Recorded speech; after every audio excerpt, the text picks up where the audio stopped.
കുറച്ച് പൈസയുണ്ട്. അത് വേണ്ട, നിങ്ങൾ ഇത്രയും തന്നിട്ടേ ഇനി അതും കൂടി ഞാൻ വാങ്ങാനേ. അല്ല കേട്ടോ, കുഴപ്പമില്ല.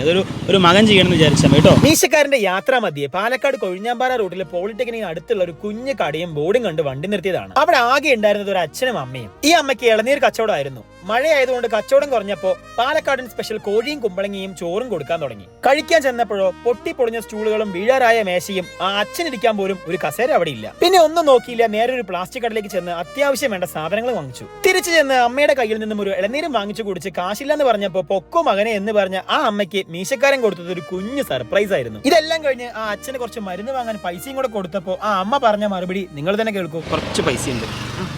അത് വേണ്ട, നിങ്ങൾ ഇത്രയും തന്നിട്ടേ ഇനി അതും കൂടി ഞാൻ വാങ്ങാനേ. ഇരിക്കട്ടെ. പിന്നെ എനിക്ക് ദൈവം ഭഗവാൻ ആർക്കും കാശായിട്ട് കൊടുക്കരുത് എന്നാണ് മീശക്കാരൻ പറയാറുള്ളത്. പക്ഷേ ഈ അച്ഛന്റെ അവസ്ഥ കണ്ടപ്പോൾ മരുന്ന് വാങ്ങാൻ കുറച്ച് പൈസ കൊടുക്കണമെന്ന് തോന്നി.